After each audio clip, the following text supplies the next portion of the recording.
Hi there, Lindsay here, the Frugal Crafter. Today for Sketchbook Sunday, we are going to work with Derwent Lightfast pencils in my Arteza sketchbook. This is the 8.5 by 8.5 or roundabout size sketchbook, and it's actually a watercolor sketchbook, but we're going to be using the pencils on it. It's got a very subtle surface to it, so it's toothy enough to grab the pencil, but also smooth enough to be able to fill in the tooth pretty easily.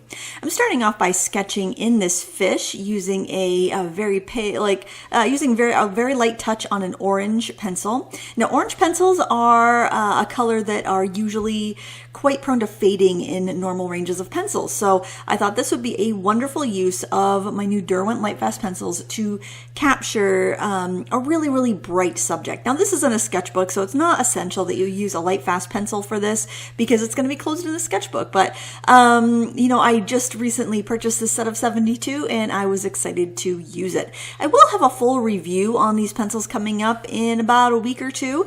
Now that I've used them for a couple of months, I've used a set of 12 for a while and I got this set of 72 a couple weeks ago.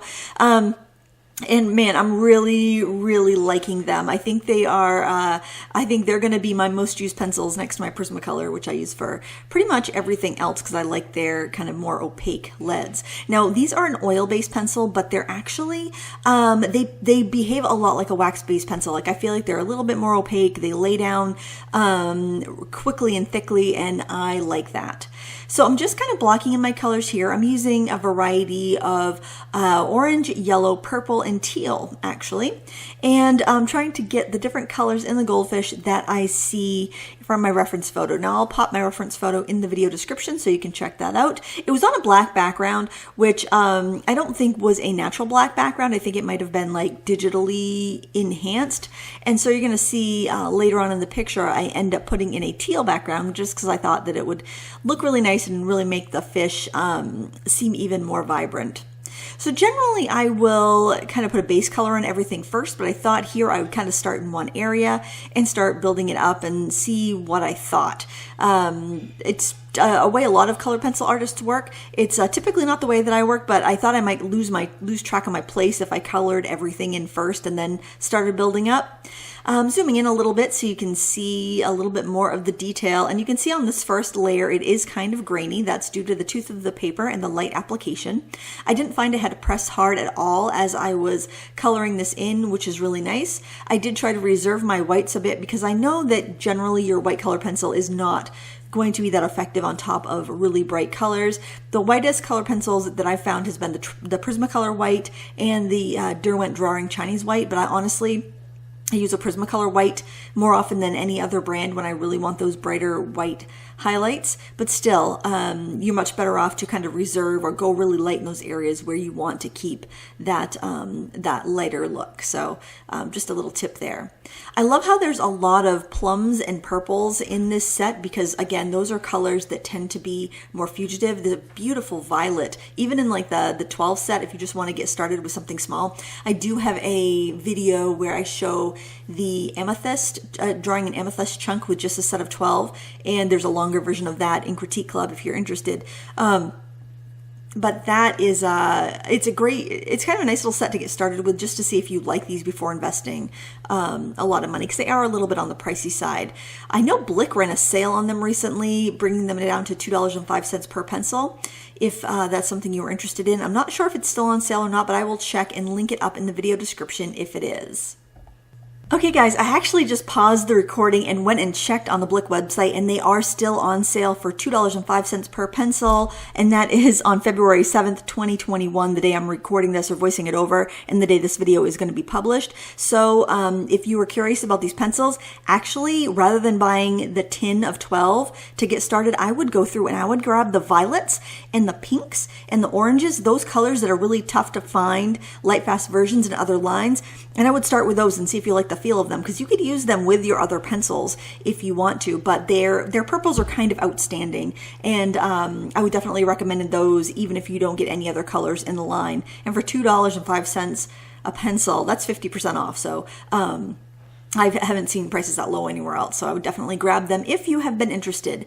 I actually did that for the colors I didn't have in my 72 set. There's 100 colors in all. The only color they didn't have available was Pacific Blue. They didn't have that one listed.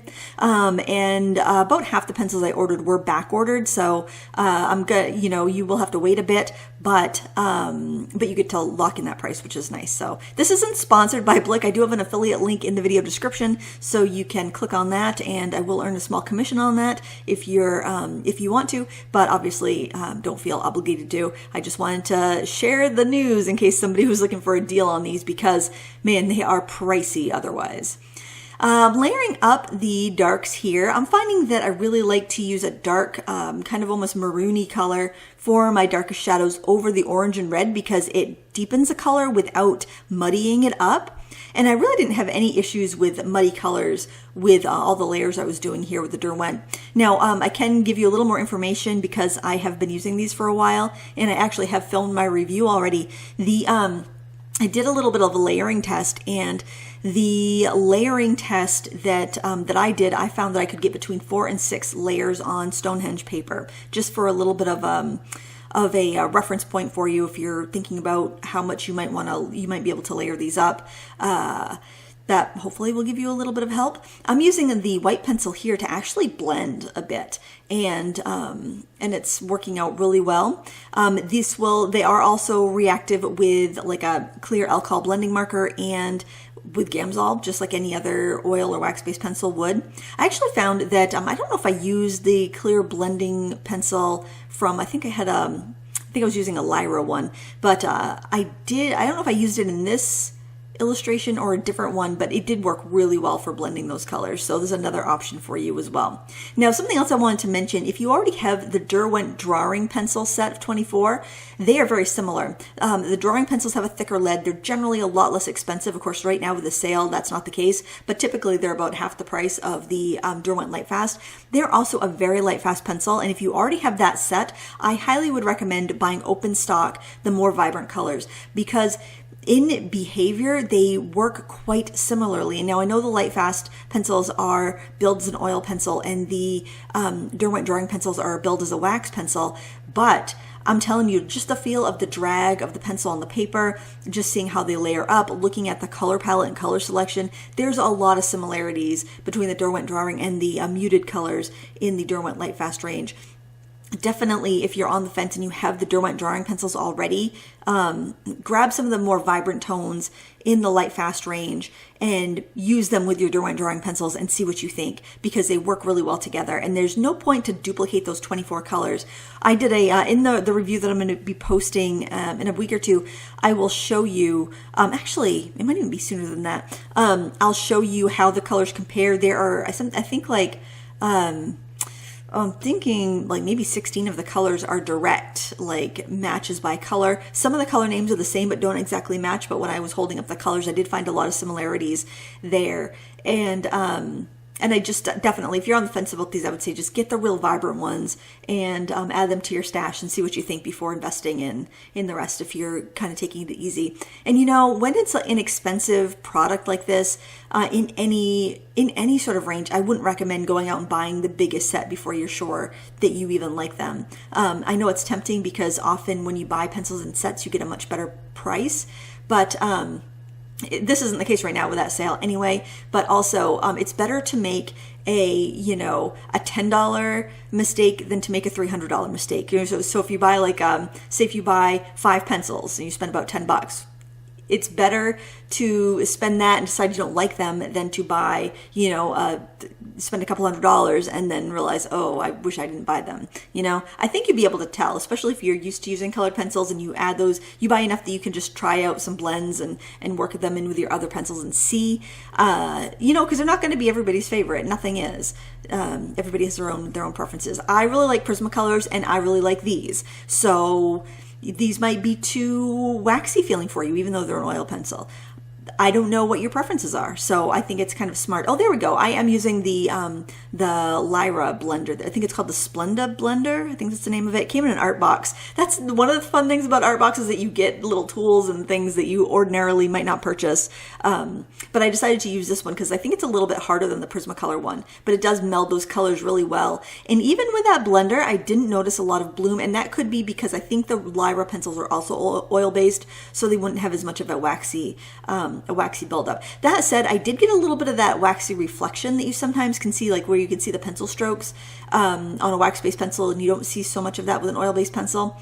So I did see a little bit of that when I'm using these, but I have to say, I generally prefer a wax-based to an oil-based pencil too, so I like that. Everybody's different, I guess, is what I want to say. I went in with an eraser just to kind of clean up the background. I had smudged the pigment a little bit, so I wanted to make sure that didn't stick. And something I've noticed is that my electric pencil eraser works really well with these if I do need to lighten up an area. Like if I realize, oops, I got too much color where I intended to have it lighter, I can go in with my electric eraser and I can erase those areas. You can see how well that erases. Now, the sketchbook that I'm using is the Arteza watercolor sketchbook with the cloth cover. Now, I've been hearing some really different opinions on this book. I've really liked these books, but I've heard of quite a few people saying they've had some inconsistent sizing, or their paint has dried really blotchy on them.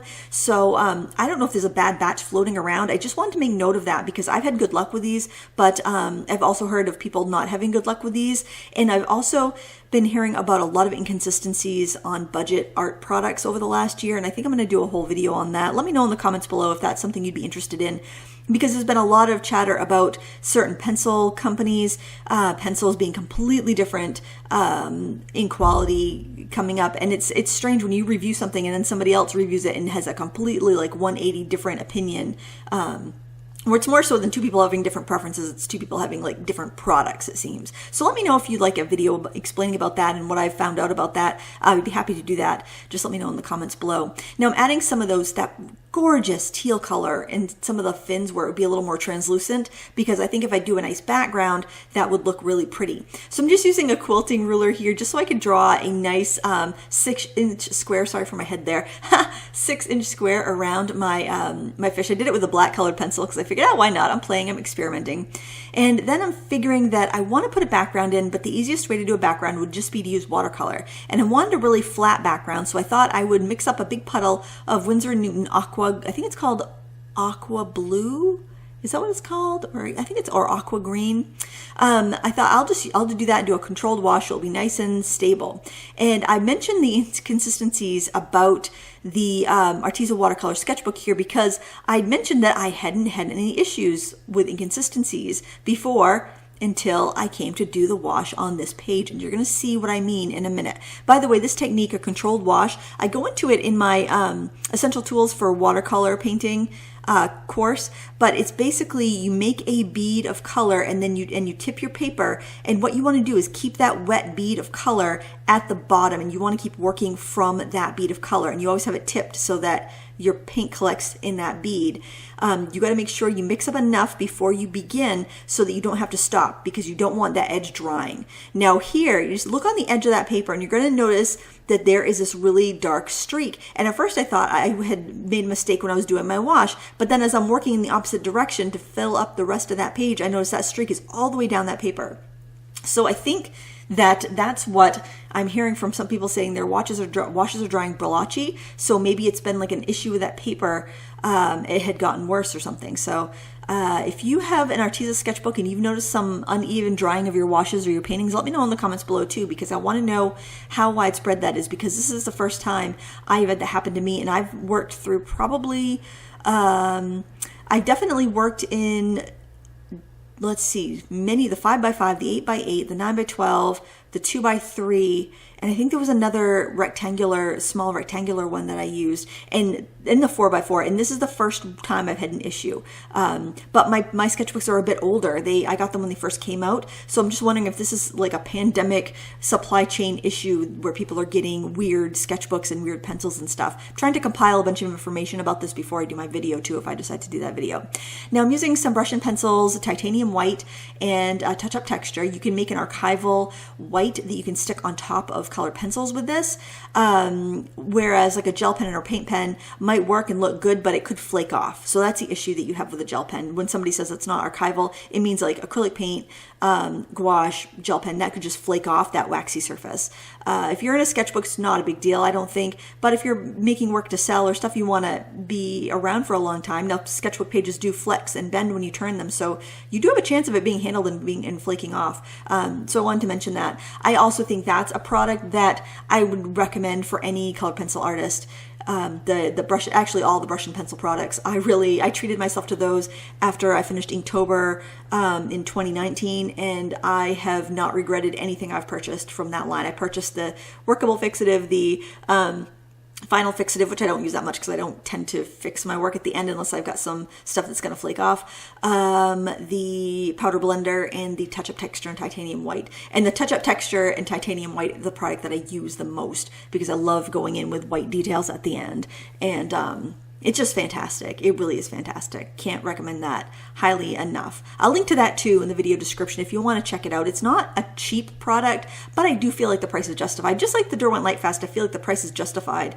But man, if you can get it for 50% off, why not, right?